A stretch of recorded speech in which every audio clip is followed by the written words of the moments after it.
Bien-aimés, bonjour, au nom de Yeshua Mashiach, notre Maître, Jésus-Christ, qui règne dans les cieux.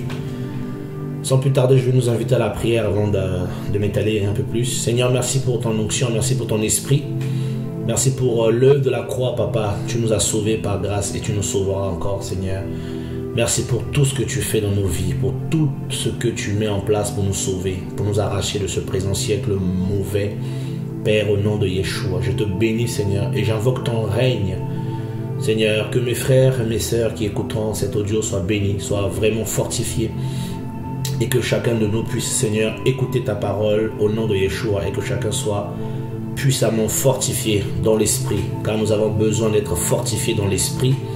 Au nom de Yeshua Mashiach, nous avons besoin d'aller plus en avant, d'accepter, de comprendre la parole. Au nom de Yeshua. Amen. Voilà, bien-aimés, bonjour à tous, bonjour au nom de Yeshua, qui est mort pour nous et qui est ressuscité pour notre justification, notre salut. Lui, le grand roi, à lui vraiment je veux donner toute la gloire et élever le nom parce qu'il est digne, parce qu'il règne, parce qu'il est Elohim, parce qu'il est le saint des saints, le juste. Voilà, j'aimerais simplement partager une pensée. Je méditais un passage et ça m'a vraiment fortifié. J'aurais voulu partager ce passage. Beaucoup connaissent ce passage.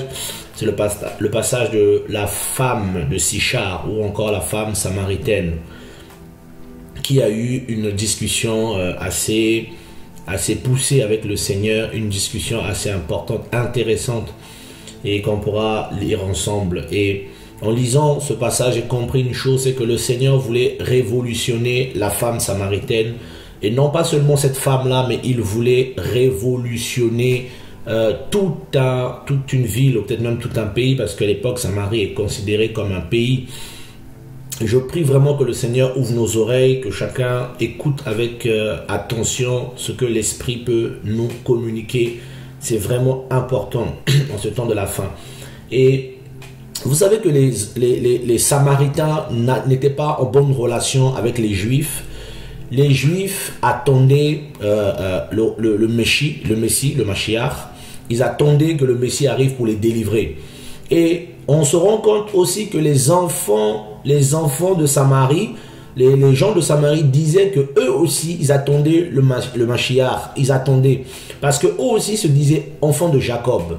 Donc Jacob était le père des Juifs, donc les Judéens, donc le royaume de Yehuda, ceux du sud, et les enfants de Samarie, qui étaient souvent considérés, d'après l'histoire, comme des enfants d'Éphraïm et de Manassé.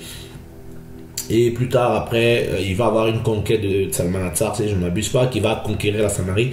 Il va mélanger ce peuple et beaucoup de Juifs donc, de l'époque, maintenant, vont dire que les Samaritains ont été mélangés. En gros, ils n'étaient plus purs. Ils étaient devenus ce que les Juifs appellent les mamzerim, les mamzers, voilà, les bâtards.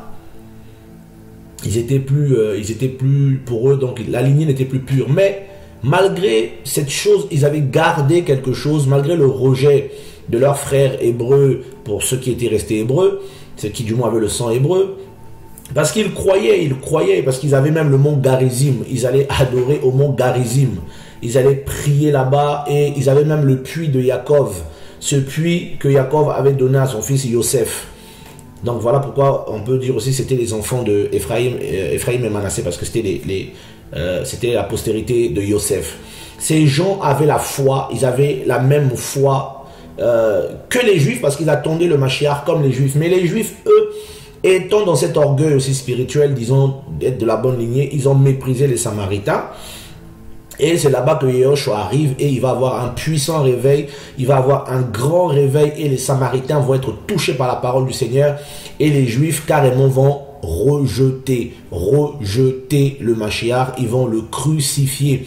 Alors que les Samaritains, eux, avaient reçu le Mashiach. C'est vrai que certaines villes ont reçu le Mashiach, mais d'un point, le Mashiach va être reçu, mais puissamment par les Samaritains qui seront en liesse, qui seront contents de recevoir le Seigneur Yeshua. Jésus rentre dans cette ville et il va parler à une seule femme et la femme émerveillée va aller. va aller à la rencontre de son peuple et ce peuple va être complètement émerveillé. Et on reviendra sur ces versets. Pourquoi je dis cela? Parce que vous savez que les Juifs sont passés à côté de quelque chose parce qu'ils se sentaient avoir une meilleure disposition que les enfants, que le peuple samaritain. Vous savez, je crois que c'est dans Luc 19, si je ne m'abuse pas, il est écrit dans les débuts des versets, je crois, si je ne m'abuse pas, je ferai la recherche peut-être après, que beaucoup attendaient le Mashiach. Il disait ces choses parce que plusieurs attendaient le Mashiach. Donc ils attendaient, mais quand le Mashiach est venu, ils l'ont rejeté. Et la Bible témoigne en disant que la pierre qu'a rejeté ceux qui bâtissaient est devenue la principale de l'angle. Ils ont rejeté ce qu'ils attendaient, le réveil d'Israël. Ce qu'ils attendaient, le réveil, alors que Samarie c'est Israël aussi. Ils ont rejeté le réveil. Et la pensée qui me venait en fait, pendant que je méditais, j'étais en prière et j'ai senti comme si on m'a poussé, va méditer ce passage. Et j'ai médité ce passage et j'ai été touché par, je me dis, waouh, le Seigneur veut changer nos habitudes afin que nous puissions entrer dans le réveil, entrer dans la grâce, afin qu'on puisse recevoir cette grâce. Parce que nous sommes devenus comme les Samaritains, en même temps aussi comme les Hébreux, les Juifs, ceux du Nord, ceux qui se disaient toujours être Juifs. Parce que là, à côté, vous avez ceux qui disent, wow, nous on a la connaissance, nous on a la parole, nous on a la vérité, on a reçu le Seigneur, on n'a rien à m'enseigner, j'ai déjà tout. Il y a des gens qu'on ne peut plus enseigner, ils ne sont plus enseignables, parce qu'ils disent qu'ils connaissent déjà. Voilà, nous les Juifs, on connaît tout. Quoique le Seigneur dit, nous savons ce que nous adorons. Donc en gros, les Samaritains ne savaient pas ce qu'ils adoraient. Ils allaient adorer sur le mont d'Arizim, mais ils attendaient le Mashiach. Ils n'avaient pas peut-être la connaissance, ils n'avaient pas la révélation parce qu'ils ne connaissaient pas. Ils n'avaient pas eu cette révélation-là. Voilà pourquoi ils ont créé un système, ils ont créé une religion, ils ont créé des mouvements et beaucoup le créent. Ils avaient leur mont d'Arizim, ils avaient le puits de Yaakov et beaucoup de chrétiens dans notre génération, eux aussi, ils ont leur système, ils ont leur dimanche. Tous les dimanches, ils sont à l'assemblée. Ils ont tout est centralisé autour de l'assemblée, autour d'un homme, autour d'un collège de personnes, autour des gens. Et les chrétiens se retrouvent complètement coincés dans un système qui les enlève en fait de la vie personnelle avec le sien de la révélation. L'assemblée, l'église locale a pris tellement d'ampleur dans la vie des chrétiens. Le ministère a pris tellement d'ampleur dans la vie de certains qui l'exercent. En fait, ça a pris tellement d'ampleur qu'il devient difficile de sortir de certaines habitudes. Parce qu'on est convaincu qu'on est mieux. Les Juifs étaient convaincus qu'ils étaient mieux que les Samaritains parce qu'ils avaient le temple, la Torah, mais si vous regardez bien, même si les Samaritains ne pouvaient peut-être plus lire la Torah comme ils le lisaient, peut-être il y avait des temples, mais ils avaient toujours cette espérance qui était intacte. Mon ami, quels que soient les combats, tu dois garder l'espérance intacte parce que le Seigneur se révèle à ceux qui le cherchent. Cette femme dit, nous attendons nous aussi le Mashiach lorsqu'il viendra. Donc il n'y avait aucune différence en réalité parce que l'espérance des enfants d'Israël pour la délivrance était le Mashiach, c'est le Mashiach. L'espérance de la délivrance des enfants de Samarie, c'est le Mashiach et c'est toujours le Mashiach. Les deux étaient pareils. Et ils ont oublié cela. Et les Juifs se sentaient supérieurs juste à cause de ça. Vous voyez l'orgueil spirituel, ce que ça peut emmener. Et à cause des habitudes, on passe à côté. Les Juifs sont passés à côté parce que pour eux, ils avaient une Torah ficelée. Il fallait que le Seigneur fasse les choses comme eux, ils voulaient. Non, écoute, le Shabbat, tu ne dois pas faire ça. Le Shabbat, tu ne dois pas dire ça. Voilà, nous, on a notre temple, on a notre vieux père qui est là, qui règne, le chef de la synagogue. Donc, tout doit passer par lui. Si tu dis ça, si tu fais ça, non, non, non. Donc les assemblées tournaient, les Juifs tournaient, les synagogues, tout était centralisé sur les hommes, sur le temple, sur le souverain sacrificateur, sur les tzadikim, les sadducéens, tout ça, les pharisiens, donc les esséniens et d'autres sectes que l'histoire mentionne comme les sicaires qui ne sont pas mentionnés dans la Bible. Mais on se rend compte que ces hommes étaient devenus pires que les Samaritains parce qu'ils avaient multiplié dans leur orgueil des mouvements, des sectes, alors que les Samaritains étaient connus pour être des Samaritains. Ils étaient mélangés, oui, mais ils étaient au moins Samaritains. Mais ceux qui avaient la vérité, ils étaient devenus pires. Et ils attendaient aussi le Mashiach. Or, je vais lire ici dans Jean 4, que vous connaissez donc pour rentrer dans le vif du sujet. Quand donc le Seigneur sut que les pharisiens avaient entendu dire que Yehoshua fait et baptise plus de disciples que Yohanan, toute Toutefois, Yoshua ne baptisait pas lui-même, mais c'était ses disciples. Il quitta la Judée et retourna encore en Galilée. Or, il lui fallait passer par la Samarie. Il lui fallait passer par la Samarie. Moi, j'aime bien la Bible, comment la Bible met les détails. Il fallait qu'il passe par la Samarie. Donc, il y a des gens qui sont sauvés, pas parce qu'ils ont prié, parce qu'ils ont voulu. Parce qu'il faut qu'ils soient sauvés. Il faut que le Seigneur les sauve. Ils sont appelés depuis l'éternité. Ils n'ont pas fait d'efforts, ils n'ont pas choisi, ils n'ont pas dit, moi, tu as été choisi. Et vous savez, je veux encourager quelqu'un. Je veux dire à quelqu'un, quels que soient les combats qu'il y a dans ta vie, quel que soit ce que les gens peuvent dire de toi, si tu as été choisi par le Seigneur, il fera tout pour te sauver, il fera tout pour te toucher, il fera tout pour venir à ta rencontre. Vous voyez, il fallait qu'il passe par là parce qu'il avait une rencontre avec quelqu'un qui l'attendait. Et j'aime ça avec le Seigneur. Et j'aime le Seigneur parce que dans les combats, dans les pleurs, dans les brisements, dans le rejet, dans la calomnie, dans nos péchés, dans tellement de choses, il est fidèle, il répond fidèle. Il fallait qu'il passe par là. Oh oui, il faut qu'il passe sur toi, sur le chemin de ta vie. Il passera par là. Même si tu es combattu, même si tes parents ne sont pas d'accord, même si ton père est sorcier, même si ta mère ceci, même si ton oncle, même si on te rejette, même si on te casse, même si on te critique, même si les gens se liguent, ils disent ce qu'ils veulent, le Seigneur passera par là. Oui, la ville de Samarie, la ville qui était rejetée, la ville qui était vilipendée, la ville qui était cassée, la ville que les Juifs ne voulaient même pas voir. Le Samaritain, le bon Samaritain, c'est lui que le Seigneur veut rendre bon, le Samaritain. Mais le Juif est passé à côté. Il a laissé son prochain qui mourait. Alléluia. J'aime le Seigneur parce qu'il est... Personne ne peut l'empêcher. Je ferme la parenthèse. Le verset 5. Il arriva dans une ville de Samarie nommée Sichar, près de la terre que Jacob avait donnée à Joseph son fils. Or là se trouvait la source de Jacob. Et Joshua, donc fatigué du voyage, s'était ainsi assis sur la source. Il était assis sur la source. Cette source était de Jacob. C'est magnifique. De quelle source es-tu, mon ami? De quelle source je suis? Quel que soit ce que les gens peuvent dire, il y a des sources. Il y a des sources qui viennent de Jacob. Jacob étant un homme béni, faisant partie de la grâce, faisant partie de l'élection, faisant partie des gens à qui Elohim avait parlé, le Mashiach est parti là-bas. Oh, ça c'est magnifique. Frère, il y a une source. La source là, elle est dans l'âme, elle est dans le cœur, elle est dans l'esprit, elle est depuis l'éternité. Tu ne sais pas de quelle source tu es. Des fois, les gens vont te dire des choses, tu es faible, tu te sens condamné, tu as du mal à sortir d'un péché avec qui tu luttes. N'arrête pas la lutte. Si tu aimes le Seigneur, si tu cherches le Seigneur, si la source est en toi, le Mashiach va venir, il va passer par là, il va te parler, il va te rencontrer. Fatigué du voyage, oh Seigneur, c'était environ la 6e heure, verset 7. Et une femme samaritaine vient pour puiser de l'eau. Yehoshua lui dit, donne-moi à boire, car ses disciples étaient allés à la ville pour acheter des vivres. Oui, parce que des fois, il faut que les disciples s'en aillent pour que tu rencontres le Seigneur. Parce que quand tu es tellement habitué, les disciples peuvent... Des fois, les disciples, c'est eux qui créent des problèmes là. Pour que les gens viennent au Seigneur, des fois, bien comme il faut. Mais cette femme samaritaine lui dit, comment toi qui es juif, me demandes-tu à boire à moi qui suis une femme samaritaine? Car les juifs n'ont pas de relation avec les samaritains. Vous voyez la première des choses ici qui va bloquer cette femme avec la rencontre avec le Mashiach, avec la vie, son salut, c'est ses habitudes, ce qu'elle avait entendu, ce qu'elle savait. Ça, vous voyez, c'est ce que je disais tout à l'heure.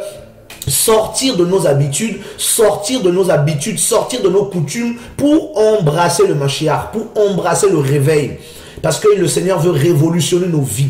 J'en suis convaincu, il y a des choses, je ne sais pas, il y a des prophéties que je vais donner, mais je sais par l'Esprit du Seigneur que des temps viennent où le Seigneur veut restaurer beaucoup de ses enfants, veut restaurer beaucoup de ministères qui ont été cassés, qui sont tombés. Le Seigneur veut restaurer son assemblée. Ça sera peut-être pas dans les, comme on pense dans nos habitudes, non, mais dans l'intimité. Il y aura une restauration. Le Seigneur viendra voir ses enfants. Il viendra les contacter. Il viendra frapper encore de nouveau au cœur de ceux qui ont la source de Jacob, ceux qui sont sauvés, ceux qui sont sauvés. D'autres ont peut-être fait des erreurs, d'autres ont peut-être commis certains péchés, mais ceux qui sont du Seigneur, le Maître viendra les voir à la source.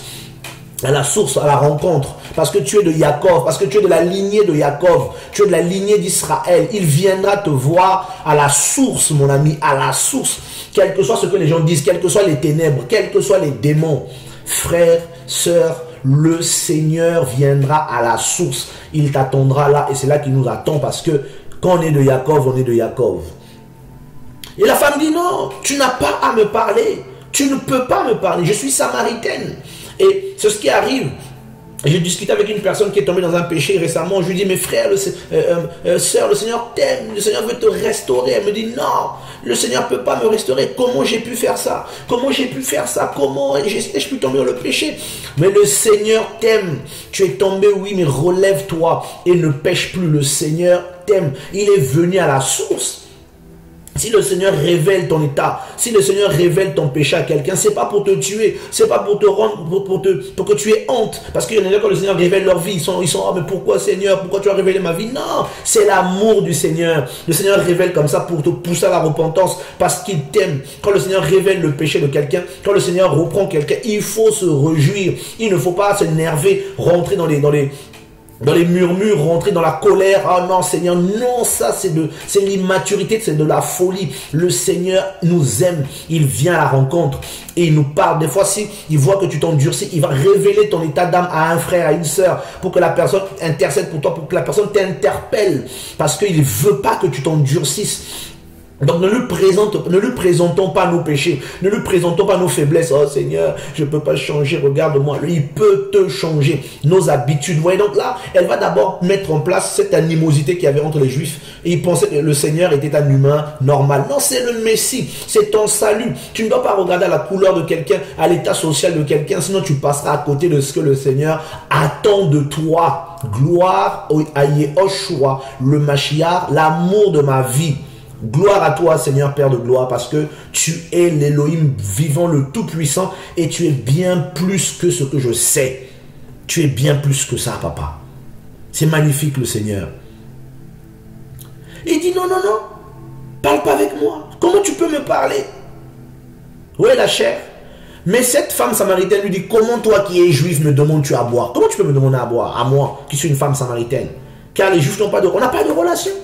Yehoshua le Mashiach, verset 10 dit, Yehoshua lui dit, et lui répondit et lui dit, si tu connaissais le don d'Élohim, et qui est celui qui te dit, donne-moi à boire, tu lui aurais toi-même demandé à boire, et il t'aurait donné de l'eau vive. Vous voyez ce que le Seigneur lui dit, si tu savais, si tu connaissais, si tu avais la connaissance, si tu étais spirituel, si tu étais dans l'esprit, si tu comprenais qui est celui qui se tient ici avec toi, tu te roulerais par terre, tu l'adorerais, tu ne lui poserais pas de questions, tu allais lui demander l'eau du salut, l'eau de l'esprit, l'eau de la connaissance de Elohim, l'eau de la sainteté, l'eau de la purification. C'est lui qui a l'eau, mon ami. Vous voyez, cette femme-là était habituée à aller puiser de l'eau. Elle puiser de l'eau, mais là, elle n'avait pas de l'eau vive. Elle était habituée, les habitudes, elle part au puits. Chaque fois, les chrétiens sont fatigués tous les jours. Dimanche, lundi, mercredi, vendredi, programme. On court après les programmes, après les hommes, on court après... Tu vas perdre ton temps. Ne cours plus à gauche, à droite, après un programme, après quelqu'un. Ça, c'est déjà dit, c'est des choses qu'on nous dit, des choses que beaucoup répètent depuis longtemps. Mais beaucoup ne comprennent pas ça. Si vous ne comprenez pas ça, vous allez passer à côté du réveil. Le réveil, c'est pas quand il y a beaucoup de miracles, beaucoup d'onctions, les gens tombent. Le réveil, c'est comme le matin, c'est une belle image. Quand tu te réveilles, tu ne cries pas, tu ne fais pas de bruit, tu te réveilles tranquillement, tu essayes ton corps, tu te détends, tu sens que c'est bon. Tu vas laver tes yeux, tu laves le visage. Vous voyez, les yeux là, c'est important. On lave le visage, on lave la bouche, c'est important. Tout ce sont des signes. Parce que le monde, les choses de la vie nous enseignent. On ne commence pas à crier, tout ça. Non, on se prépare, on est préparé, on est réveillé, on est conscient de ce qui se passe. Et quand on endormi, on n'est pas conscient, on dort, on peut nous toucher, on n'a rien senti. Il dit, je te donnerai de cette eau. Tu vas cette eau vive. La femme lui dit, mais Seigneur, tu n'as rien pour puiser et le puits est profond. Voilà le raisonnement. D'où aurais-tu donc cette eau vive? Voilà pourquoi le Seigneur dit, si tu connaissais, Le don d'Élohim, le don d'Élohim. Es-tu plus grand que Jacob? Voilà. Es-tu plus grand que notre Père spirituel, hein? Notre Père qui nous a donné ce puits et qui on a bu lui-même ainsi que ses fils et son bétail. Vous voyez la mentalité de certaines personnes, eh ben c'est la même chose. Quand le Seigneur veut révolutionner leur vie, lorsque le Seigneur veut se révéler, on va présenter, on va ramener les hommes. Non, mais tu sais, mon pasteur a dit, mon père spirituel a dit, mon père dans la foi avait dit, mon ancien avait dit, les frères ont dit, un tel avait dit. Frère, quand le Seigneur se révèle à quelqu'un, il faut plus être... il faut être dans l'esprit, il ne faut pas écouter pour écouter les gens. Même les conseils, c'est bon, mais il faut rester dans l'esprit, ce que le Seigneur nous dit. Parce que si on écoute les hommes, frère, si on écoute les humains, on ne va pas faire ce que le Seigneur nous demande. Parce qu'on a peur des réactions des autres, on a peur de qu'est-ce que les gens vont dire, on va me condamner. Frère, si le Seigneur te parle, fonce. Et si le Seigneur est avec toi, demande l'aval du Seigneur avant celle des humains. Toujours. Et le Seigneur se révèle à cette femme. En fait, le Seigneur emmène cette femme. Regardez le l'échelonnement de cette chose-là. Petit à petit, le Seigneur est en train de l'emmener. Petit à petit, le Seigneur l'emmène. Ici, le Seigneur ne dit pas, tu es dans le péché, tu es une pécheresse, tu es ceci, repens-toi, tu vas aller en enfer, tout ça. Comme font beaucoup de chrétiens, hélas, qui ne sont pas éclairés sur beaucoup de sujets encore. Et d'autres qui sont méchants. D'autres qui sont possédés parce qu'ils n'ont pas l'esprit de Christ. L'esprit du Mashiach. Es-tu plus grand que Jacob? Toi, tu es plus grand que Jacob. C'est ce que les Juifs ont fait au Seigneur. Nous sommes fils d'Abraham. Toi, tu es qui? Moshe nous a parlé. Moshe, toi, tu es qui? Ils sont passés à côté. Vous voyez ici la différence? Notre Père qui nous a donné ce puits, Yehoshua lui répondit, verset 13, et lui dit, quiconque boit de cette eau aura encore soif. Mais celui qui boira de l'eau que je lui donnerai n'aura jamais soif, mais l'eau que je lui donnerai deviendra en lui une source d'eau qui jaillira jusqu'à la vie. Mon ami, lorsque tu bois le Seigneur, tu n'as plus soif. Mais vous voyez la différence? Et moi, je suis un peu, des fois, choqué, scandalisé de voir des chrétiens qui ont toujours besoin des humains, besoin des programmes, besoin d'aller à gauche, besoin d'aller à droite, tout ça. Vous allez dire, ouais, mes frères, on a quand même besoin aussi de se réunir, c'est biblique, tout ça. Les églises locales sont bibliques, oui, bien sûr c'est biblique, mais les églises locales telles que je les vois aujourd'hui, telles que je les ai connues aujourd'hui, en regardant dans la Bible, en regardant dans l'histoire de l'église, ça n'a rien à voir avec ce que c'était. Les églises que nous avons héritées aujourd'hui viennent de Rome, viennent du système catholique, viennent de la papauté romaine du 2e, 3e siècle. Et nous avons continué dans ce travail, et même ceux qui sont éclairés, hélas, continuent toujours, parce que c'est fort la chose, comme dirait quelqu'un, c'est fort le café. On continue toujours. Donc, quand l'esprit veut révéler maintenant le fonctionnement, comment être conduit par l'esprit, il y en a qui bloquent, tout ça. Non, on va bloquer. Non, on devient rigide. Mais non, toi, comment ça? Toi, tu es juif, tu veux... mais comment ça? Non, ça a toujours été comme ceci, ça a toujours été comme ça. Mais regarde, tout ça, c'est biblique, tout ça. Oui, mais c'est biblique dans quel contexte? Le Seigneur veut d'abord que chacun reçoive. Vous voyez, là, cette femme, elle vient, elle présente au Seigneur le samaritisme. Je suis samaritaine, voilà, je suis samaritaine. Toi, tu es juif, donc bouge-toi. Hein?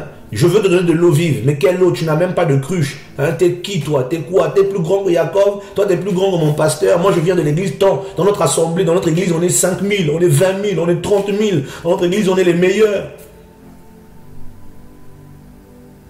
Mais tu bois, tu as toujours soif. Tous les dimanches, il faut courir. Oui, il y a des chrétiens comme ça. Tous les dimanches, ils courent. Ils cherchent. Oh non, frère, prie pour moi. Ah non, papa, prie pour moi. J'ai besoin de délivrance, tout ça. Mais le Seigneur délivre. Mais non, nous, là, qui nous délivre. Et les prédicateurs, là, qui les délivrent aussi? Qui les garde? Qui les sanctifie? Parce que c'est pas des anges. C'est pas des gens qui ont une puissance personnelle qui les sanctifie. Il y a un Elohim, il y a un Seigneur, le Créateur sanctifie les prédicateurs, les chrétiens, il sanctifie tout le monde. Pour lui, tout le monde est pareil. La révélation. Cette femme avait besoin d'être délivrée d'abord, pas des démons. Le Seigneur n'attaque pas son démon, mais il attaque sa mentalité. Le Seigneur attaque le raisonnement qui est en elle. Des fois, il y a des gens qui ne sont pas délivrés parce qu'il y a un raisonnement en eux. Il y a des gens, tu pries pour la personne, le Seigneur te dit ne prie pas parce que le démon est là de droit. Mais comment un démon peut être là de droit? Parce que dans la mentalité de la personne, elle donne accès direct à ce démon. Ce démon se plaît d'être là parce que la personne est en accord avec l'esprit impur qui est en elle. On va dire, oh non, démon d'impudicité. Oui, l'impudicité, c'est là. Il y a des gens qui aiment tellement l'impudicité, qui aiment tellement la sorcellerie, parce qu'ils sont naturellement méchants, ils sont foncièrement méchants. C'est des gens qui tendent des pièges aux gens, c'est des gens qui vont te piéger, mais et on va dire, non, il est sorcier. Non, il est déjà naturellement méchant. Donc, l'esprit de sorcellerie coopère avec sa méchanceté. Parce que la personne, donc, il n'est pas du Seigneur, c'est pas, il n'a pas le cœur de Yehoshua, il y a la méchanceté. Il y a des gens comme ça. Comment tu vas puiser de l'eau? Tu n'as pas de cruche, hein? Comment toi tu peux m'enseigner? Tu es pasteur, tu es ancien, qui t'a reconnu? Est-ce qu'on t'a mis de l'huile? Vous avez des chrétiens comme ça qui vont... Tu partages avec eux l'évangile sur les vérités bibliques, ils vont te dire tu viens d'où? C'est qui ton pasteur? C'est qui ton père spirituel? Qui t'a enseigné? Est-ce que tu as été reconnu dans le ministère? Est-ce qu'on t'a mis de l'huile? Mais voilà la chair. Comme c'est l'esprit du Seigneur pour oindre quelqu'un, pour utiliser quelqu'un, il a besoin de tout ce cinéma, ce que j'appelle moi les traditions des hommes, les traditions des humains. On mélange la loi de Moshe, la Torah, on mélange à la grâce, tout ça. On mélange parce qu'il n'y a plus la révélation. Il n'y a plus la révélation. Et quand le Seigneur dit non, non, toutes ces choses-là, c'est la loi, il faut sortir de là, la dîme, c'est la loi. Les gens bloquent, non, non, non, non, non, jamais. Et ils vont chercher des versets pour... Non, mais tu n'as pas la cruche, hein? Où es-tu cette eau vive? Es-tu plus grand que Jacob? Mon pasteur, le Seigneur l'a utilisé hier. Hein, les tels prophètes étaient puissamment utilisés. Ils touchaient la dîme, ils touchaient les offrandes. Pourquoi le Seigneur leur a rien dit? Mais le Seigneur fait ce qu'il veut. Il y a un temps pour tout. N'est-il pas écrit qu'il est l'Élohim des temps et des circonstances? Il conduit son peuple selon le temps. Lorsqu'il y avait l'hégémonie romaine, il y avait les tueries chrétiennes, les gens se cachaient dans les catacombes, dans les forêts, les gens se cachaient dans les maisons. Les gens priaient par groupe de 2, 3, 4, 5, 6. Les gens étaient cachés. Parce que les gens étaient massacrés.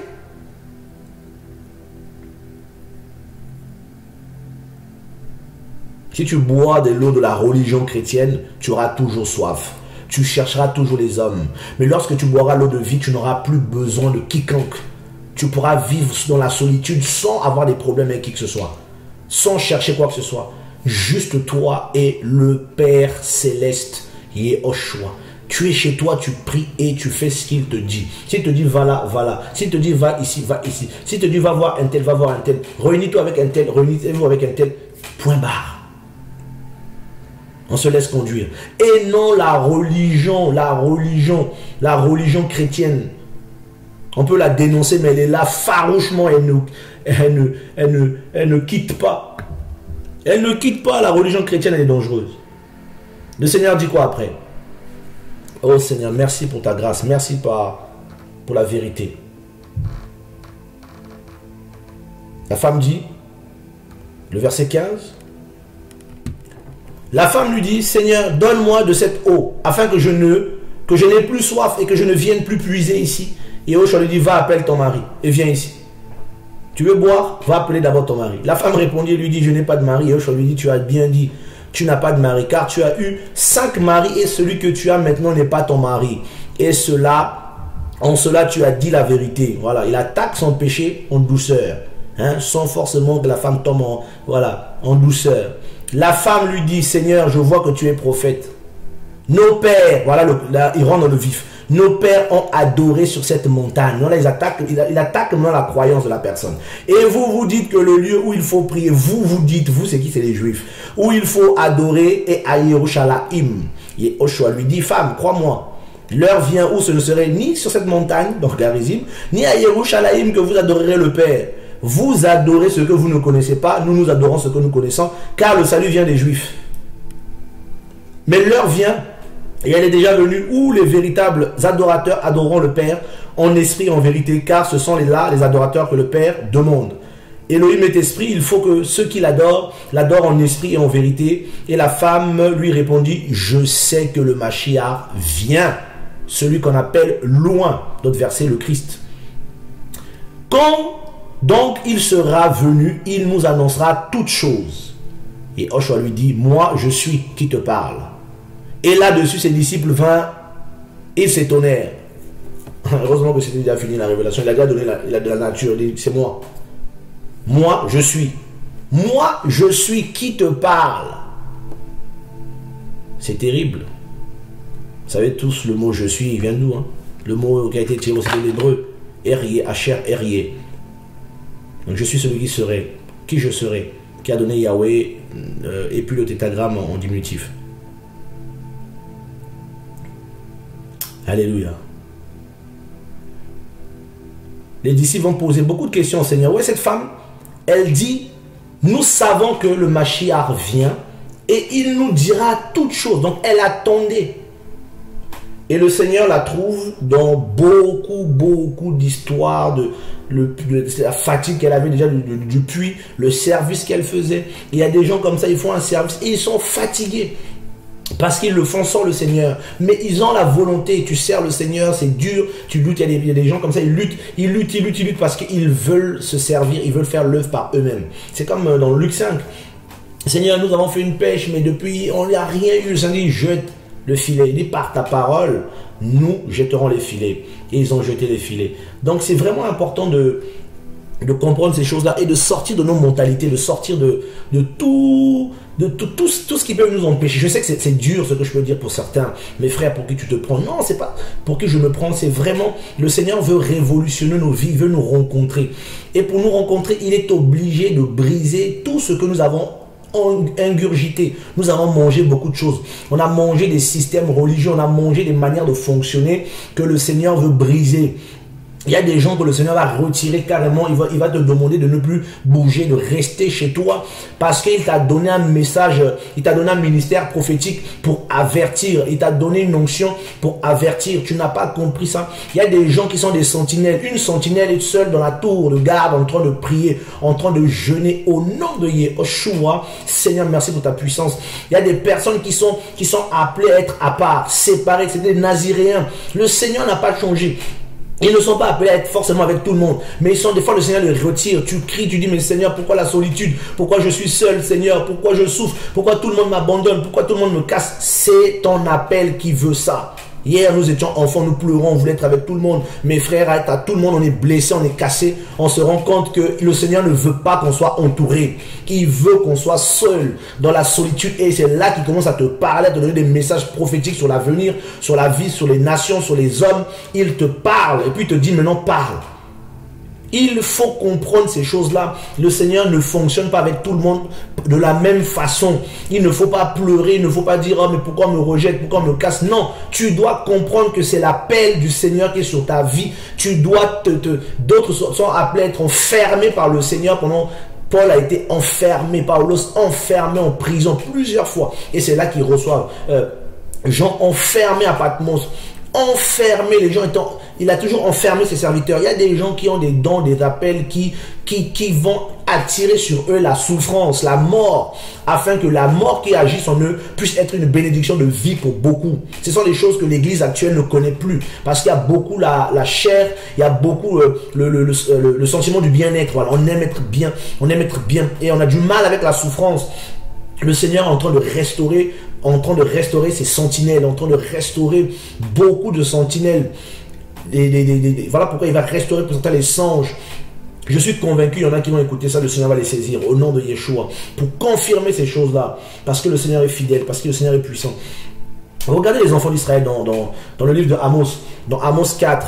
Écoutez cette parole, vache de Bashan, qui vous tenez sur la montagne de Samarie, vous qui opprimez les faibles et qui écrasez les pauvres, et qui dites à leur Seigneur, apportez afin que nous buvions. Adonai Yahweh l'a juré par sa sainteté. Voici les jours viennent sur vous, où l'on vous emmènera, vous enlèvera avec des crochets, et votre postérité avec des hameçons de pêche. Les femmes sortiront par les brèches chacune de son côté et elles seront jetées hors de la haute forteresse, déclaration de Yahweh. Allez à Bethel et transgressez, à Gilgal et transgressez davantage. Allez avec vos sacrifices dès le matin et vos dîmes tous les 3 ans. Faites fumer vos offrandes d'action de grâce avec du levain. Proclamez vos offrandes volontaires, faites-les connaître, car c'est là ce que vous aimez, enfants d'Israël, déclaration de Yahweh. Vous voyez un peu, ici, vous pouvez continuer plus tard pour voir un peu comment le Seigneur parle, pourquoi il les a châtiés et tout ça, à cause de l'endurcissement, malgré le châtiment. Et le Seigneur dit, il dit, allez à Bethel. Bethel, qui ne connaît pas Bethel? Bethel, c'est là où Yahweh avait rencontré Jacob. Bethel, c'est là où ils avaient mis, les enfants d'Israël partaient pour faire le culte de Yahweh. Les gens se réunissaient à Bethel.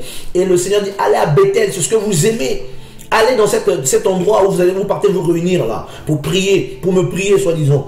Et transgresser.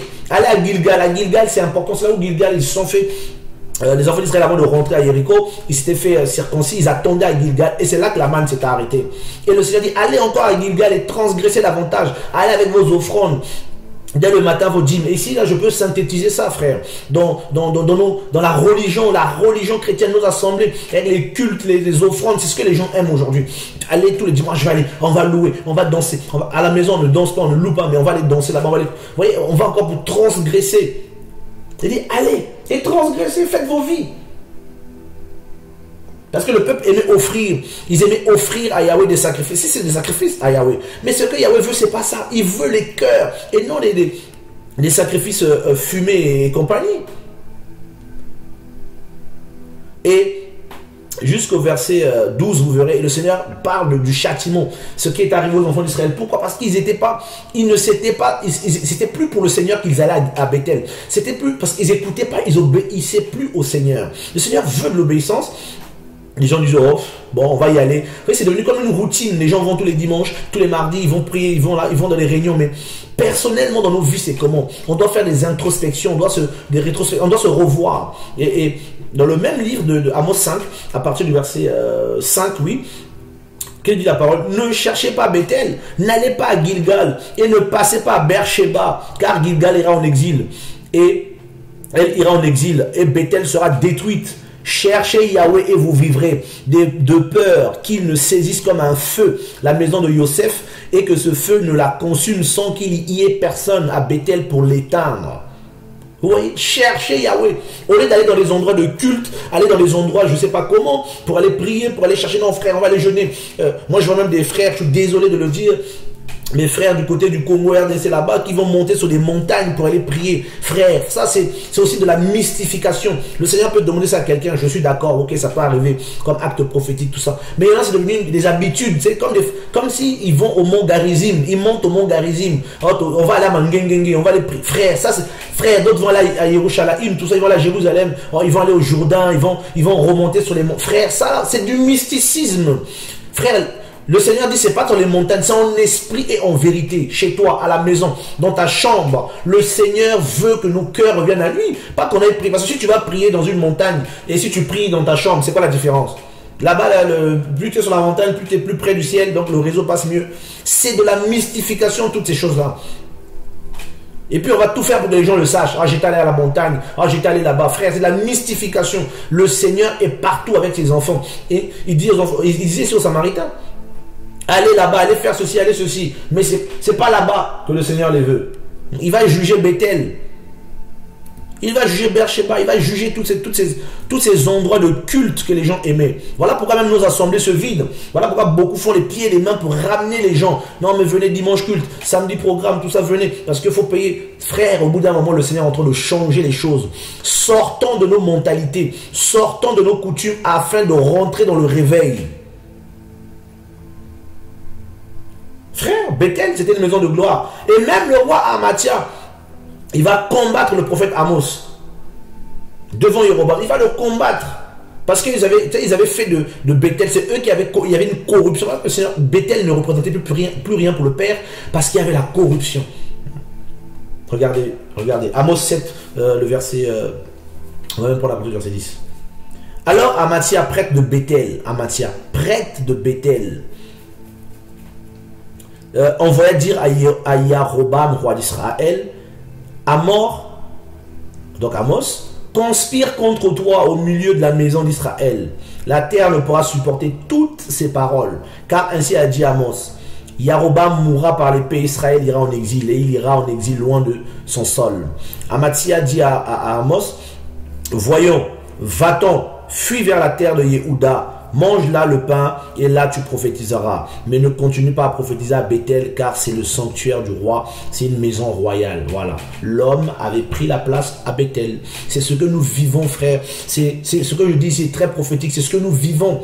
Voilà pourquoi le Seigneur a rejeté nos systèmes, a rejeté beaucoup de nos assemblées, parce que c'est plus les hommes, c'est les hommes qui règnent, ce sont des rois. Le roi règne, et puis là Amathia, son prêtre, au lieu de servir le Seigneur, il est corrompu, et le Seigneur suscite un voyant, non, toi va en Israël, en gros va à Jérusalem là-bas, va en Yehuda, hein, va en Judée, va prophétiser là-bas, c'est bon, eux c'est pour eux, va là-bas, mais ici là, laisse, Cette maison ne prophétise pas, c'est la maison du roi. N'annonce pas tes jugements. Ici, c'est la maison du roi. Yarobam règne ici. Laisse-nous tranquilles. Il y a tellement de Yarobam. Il y a tellement de Yarobam. Les assemblées, les chrétiens viennent prier, mais c'est devenu, tu sais, il y a comme des groupes de personnes qui s'associent, qui prennent, voilà, ça à nous, maintenant, on va régner, on va gérer. Et le Seigneur est petit à petit chassé. Et quand le Seigneur permet des temps comme ça pour que les chrétiens reviennent à lui dans la prière, reviennent à lui dans l'intercession, reviennent, il veut repositionner de nouveau les pions, les guerriers, chacun à son poste. Il veut nous repositionner, le Seigneur. Sortons de nos habitudes, sortons de nos mentalités pour vivre le réveil. Pour vivre le réveil, laissons le Seigneur changer nos comportements, changer nos mentalités, changer tout ce que nous croyons, tout ce qu'on se dit, non, c'est comme ça. Comme la femme samaritaine, c'est comme ça, c'est comme ça, c'est comme ça. C'est pas comme ça. L'esprit est toujours en mouvement, il est comme un vent. Tantôt il souffle ici, tantôt il souffle là-bas. Il y a le réveil que le Seigneur envoie. Sortons de nos mentalités. Sortons. N'attendons pas simplement, du moins, n'attendons pas que ce réveil vienne remplir nos églises locales, vienne remplir nos programmes. Non, frère, sortons. Ça sera des choses que peut-être beaucoup ne connaissent pas. Tu pourrais t'envoyer dans un petit village, dans un petit coin, et le Seigneur va toucher les gens. Il y a des idées qu'on avait, les pensées qu'on avait, des grands stades, je ne sais pas quoi. Le Seigneur va briser beaucoup de choses. Et beaucoup seront étonnés. Et beaucoup vont résister et le Seigneur va traverser. Et il va passer à autre chose. Sortons de nos mentalités. Père, au nom de Yehoshua, à toi soit la gloire, l'honneur, la majesté et la puissance. Toi qui règnes, change nos mentalités, change ma mentalité, change aussi mon cœur afin que je comprenne ta volonté et le cœur de mes frères et sœurs. Beaucoup sont appelés, mais ils sont comme bloqués dans leur appel parce qu'ils résistent, Seigneur, au changement. Ils résistent à la voix de l'Esprit. Ils résistent au chemin. Alors je prie, Seigneur, que tu puisses les ceindre comme Pierre, Pétros, et que tu les conduises là où ils ne veulent pas. Seigneur, change nos mentalités. Change ce que nous croyons connaître par rapport à ton service, par rapport au ministère, par rapport à la prédication, par rapport à l'évangélisation, par rapport à tous les dons que nous pouvons exercer. Seigneur, change-nous afin que nous comprenions où est-ce que tu veux nous emmener et que nous soyons à la brèche et que nous soyons, Seigneur, sur les collines, veillant, regardant les signes de ton retour et obéissant à ta voix. À toi seul, mon Eloah, le Maître suprême, Yehoshua, le Mashiach, le Père, je te donne toute la gloire, l'honneur. Oui, Papa, parce que tu es ma joie. Seigneur, toute la gloire te revient. Tu es toutes nos vies, Seigneur. À toi la gloire pour l'éternité. Alléluia. Amen. À tous, au revoir.